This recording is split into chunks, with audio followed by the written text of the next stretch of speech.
Hey guys, what's up? It's Dog. Welcome back to GT Sport. Alright, so this here, what you're watching, probably looks a little strange. I'll get to that in a minute. First things first, this is part of a series that I started a few months back called GT5 Style Performance Points in GT Sport. It's a coding adventure, I like to think of it. So if you haven't seen parts 1 and 2, I'm going to try and remember, get those links in the description, check those out, so you have some idea of what you're getting into here, and then come back. I'll still be here. We're all isolating from coronavirus right now. So anyway, I haven't recorded a video in GT Sport in a while, so I kind of wanted to explain what's going on with that and what's going on with the program. So in my last video, I was planning to port all my code over to Xamarin, and I got started, and it was like, wow, this is actually not so bad porting the logic over, because Java and C# are very similar. There were just a few,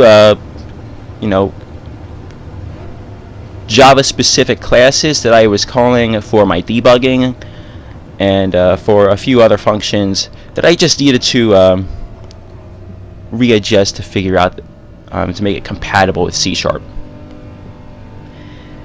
But then my laptop kind of started to die, so I kind of just put that project on hold until I could do something about that.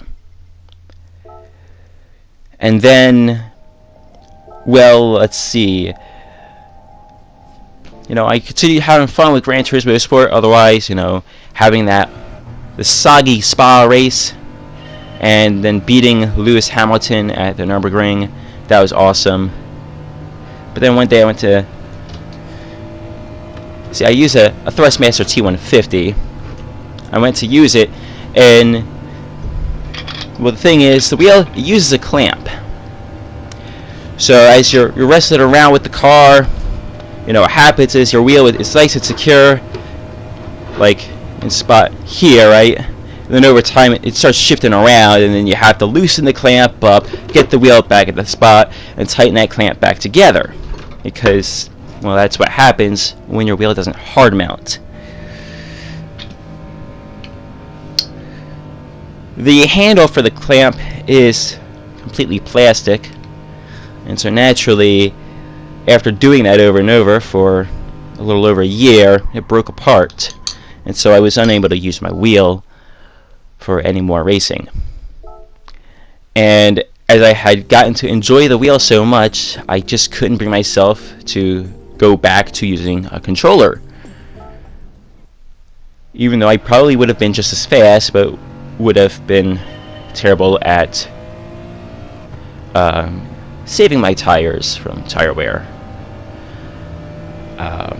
as what I could do on a wheel. Alright, so anyway, thanks to my buddy Obelisk, we got some things situated, and I now have a clamp. Well, a new bolt and handle for the clamp.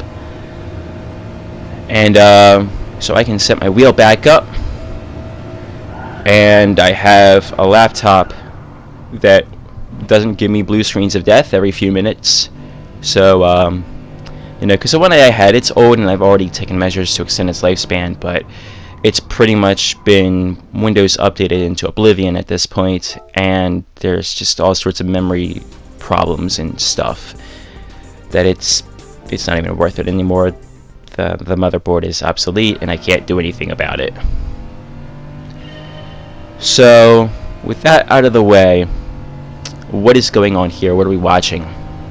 So what we're watching here is I'm driving a car on controller. I have my units switched to metric units, so I'm using kilometers per hour, and I'm dropping into second gear and then slamming on the brakes without downshifting, going from 100 kilometers per hour to 0 every time, over and over and over again, and switching tires in between. That's interesting.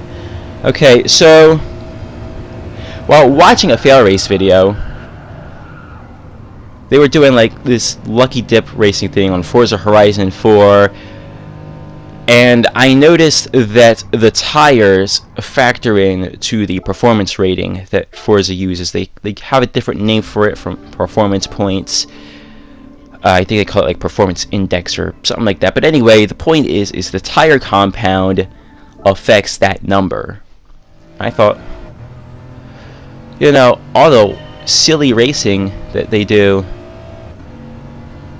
on Forza Horizon 4, I wonder if I could replicate that in GT Sports even further, you know. So now I have where you could have a road car and a Group 4 car and a Group 3 car all roughly keep at pace with one another, and you know, in the same race.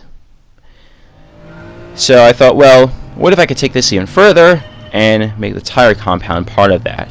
So what you see here is the raw footage of what I'll be showing you in just a moment, which will be the test results. I was testing the grip of every tire compound, just going from 100 kilometers per hour to 0 over and over and over again, because your braking is going to be more effective than accelerating from 0 to 100. So braking is always, it's full ABS stop, so there's nothing to get in the way in terms of like driver skill. It's going to be consistent, and there's no downshifting involved either to make that consistent, because that way the engine braking isn't getting involved. It's just the brakes and the tires. No transmission or engine getting involved, no driver skill issues getting involved, just being as consistent as possible with these tests. And that was to get the G loads of the tires, which I'm going to show you now. And then we're going to get into the main body of this video, where I test my code that applies the tires to the PP.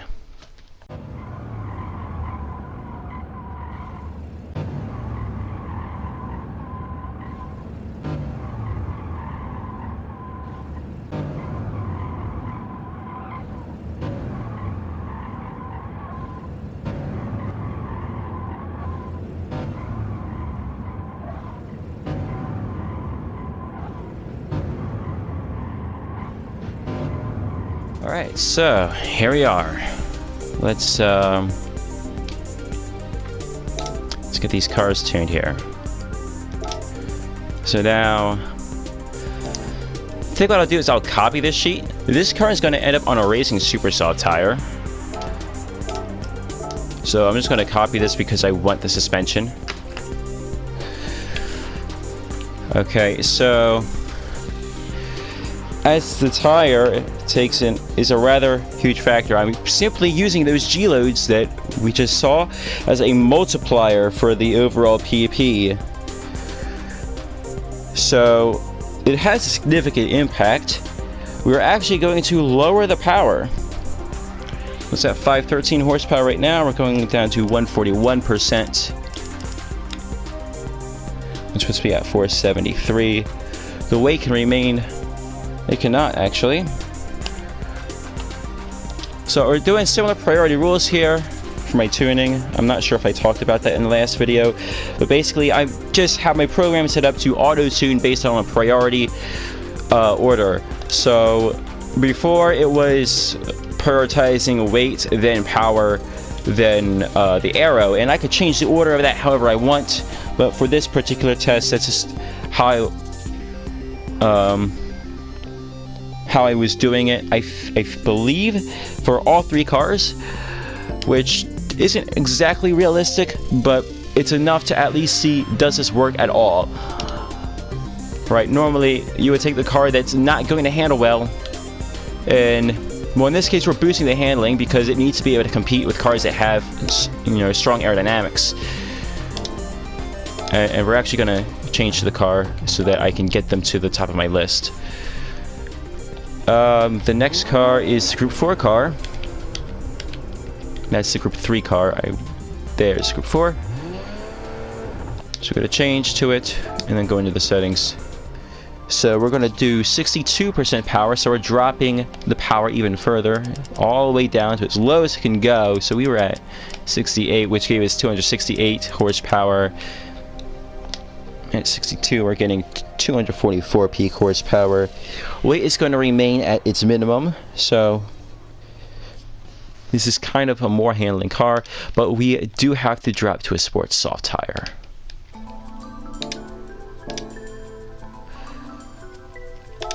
And then for the Group 3 car, we'll just change to it.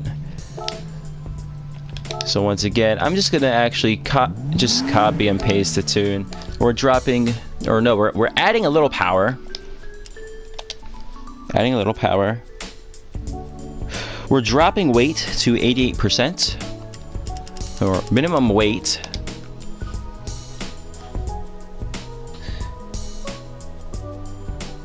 Oh, I forgot to look at the arrow. Oh, that could have been a problem there. But we are dropping all the way to comfort hards on this. And you can see the braking and the cornering in the graph in the bottom left of the screen is now lower than the other two cars by quite a bit. And it's only going to get a little worse because we're lowering the aero settings. So we're dropping to, that's a 308. I'm looking at my phone right now. A screenshot that's on my phone. A screenshot of my PC on my phone. It's a little funky. Okay, so that is that tune done. And now we have to go back. I accidentally backed out of the garage. Sorry, guys. Alright, so we're going to go back into the garage. Look at the Group 4 car again. Aero adjusted. This actually gets a boost to its downforce, a slight boost. It's probably not even going to be noticeable. Just like the reduction in aero on the Group 3 car is probably not going to be noticeable. You know, and naturally the finished product, you'd be able to tune those independently while still getting a proper PP readout. Okay. But for the sake of testing, just keeping them equal is easier for me. Alright, we're gonna find out if just simply using those tire G-loads as a multiplier works out as a great success or a total failure in just a moment. Once again, for the purpose of entertainment and also just so that I can judge distances, and because I'm kind of rusty and it's easier for me this way, I'm going to switch into VR to do these time trials. So I'll be back with you in just a moment. Alright, so we are back at Suzuka, just like in the last video that I did in this series. Now, there's a few factors in play here. I'm rusty, because I haven't, driven in this game in a while. And on top of that, I have the different tire compounds compound the issue and make driving difficult. So, we're gonna need some proper warm-up time here, and we'll see what happens. So, yeah.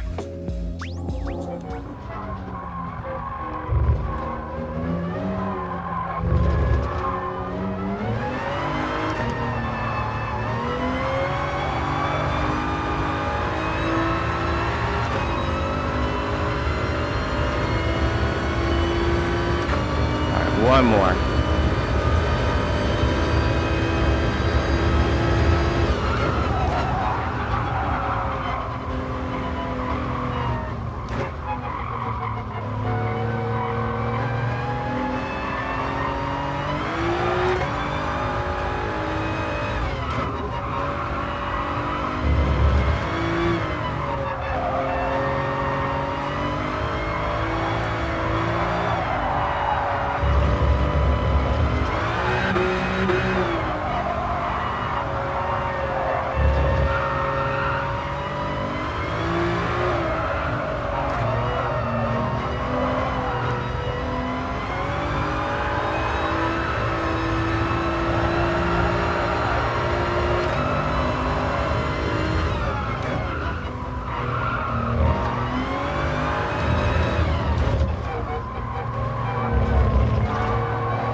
Alright, so I have room for a slight improvement, but that's going to do it for this one.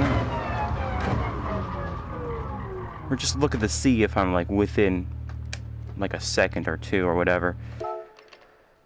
So that's good. So 229.9. So much slower than before, but you know, that's just, the tires are going to make this an entirely different PP scale at this point. So that's fine. Alright, on to the Group 4 car. I still want to be between the 100 and 150 board on that corner.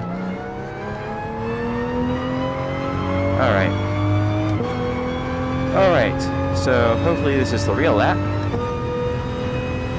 But I don't know, I may probably botched my start a little bit.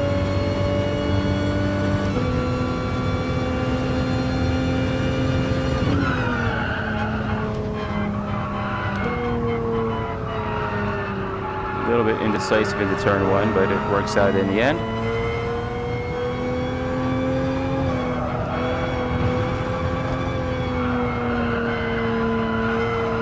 Just a tap on the brake to get that weight transfer, and then it just goes through the corner.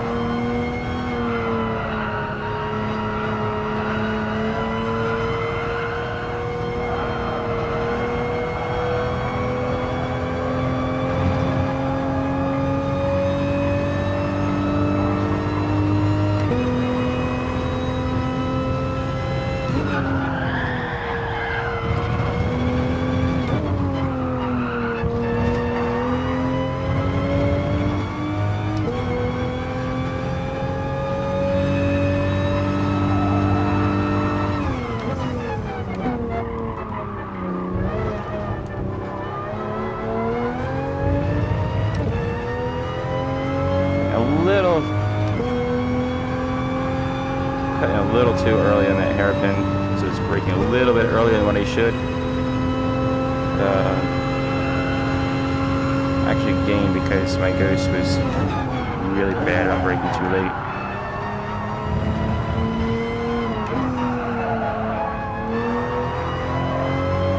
Spin could have been better, but again, we're not looking for the perfect lap. We're looking for, you know, something that's, you know, half decent at least.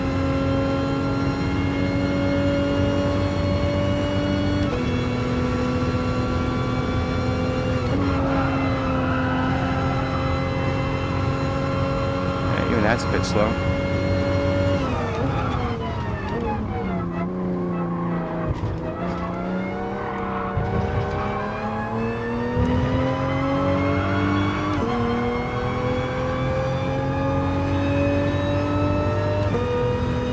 So I have a bad feeling that this is grossly overpowered compared to the GT3 car already.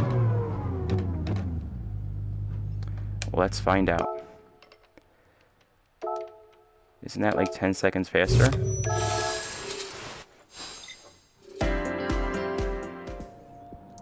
Yes, it is. It's about 10 seconds faster, which, that makes sense. So, what I want to do is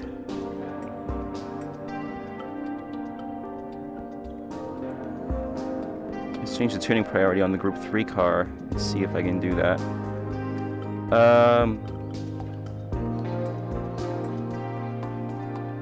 Because right now this is looking like a failure, but just for the sake of entertainment, let's see what happens when I go into the road car.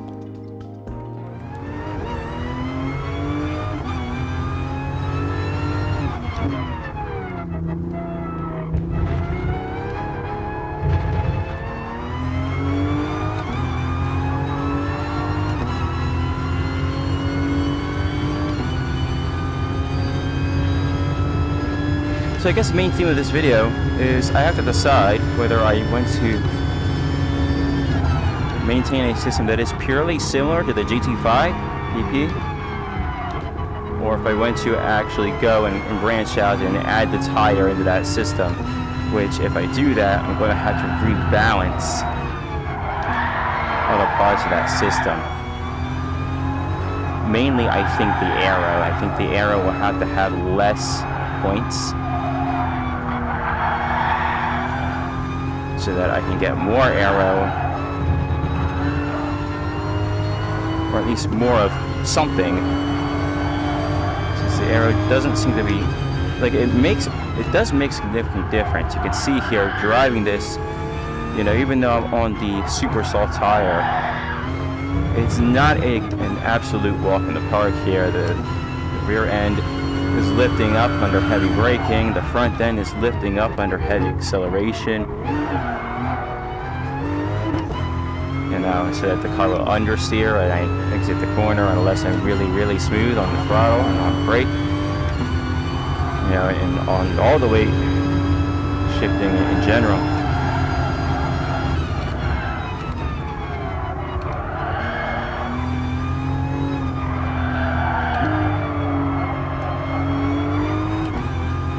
But I feel like I may have too much points into the arrow, or where the arrow has too much of an effect on the performance points right now, and I might downgrade that. Or I'll have to if I continue with this system. Which is unfortunate because it would have been extremely convenient to just have a multiplier and be like, okay, this works. I'm going to do one more lap where I try and clean this up a little.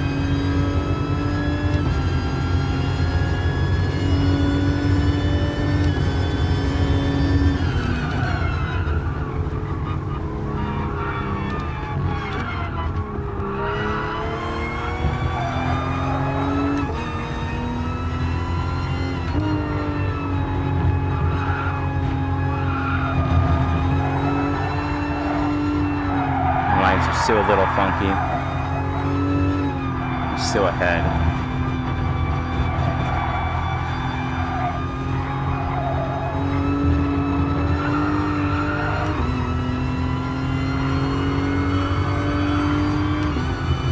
That should be good enough just to make a point here about how the system should work.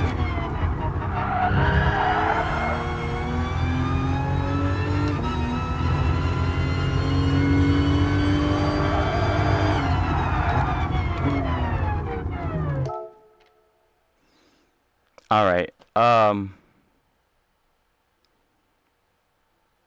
You know, I was going to do another lap, but let's take a look at what we have so far. I just went a little deep in that hairpin, and that lap was obviously not going to work. 2:07 is now the fastest time on the board. So yeah, the super softs are making a huge impact. Which means the tires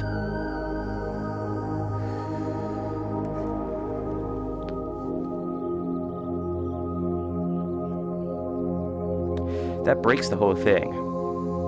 It breaks the whole thing.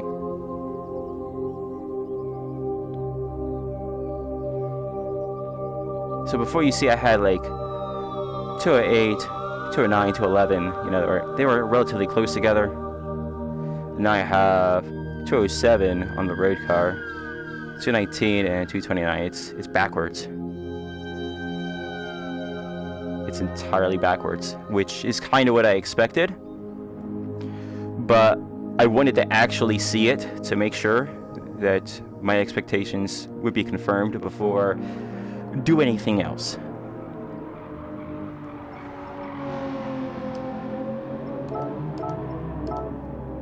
So at this point, I'm looking at, I need to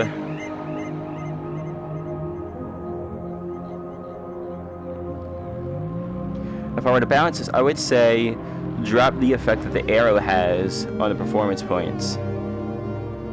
Because right now the road car is faster, and the road car, I want it to be equal, so I've overshot. Or I could just take the tires out and go back to how it was, which will be easy since all I did was write a new version of the class that made this possible, instead of editing the class that I had. Because I knew that this might happen. Alright.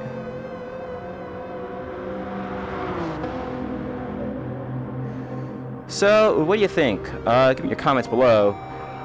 Do you think I should try to rebalance the system to keep the tires in play in the PP formula?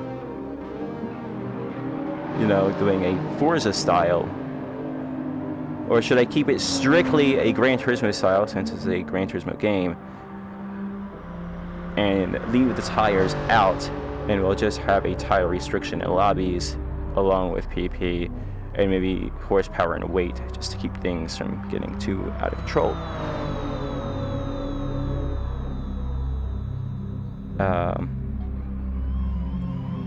Now let me know in the comments what you think. That's going to be it for today. Hope you guys enjoyed, and I'll see you in the next video. Goodbye.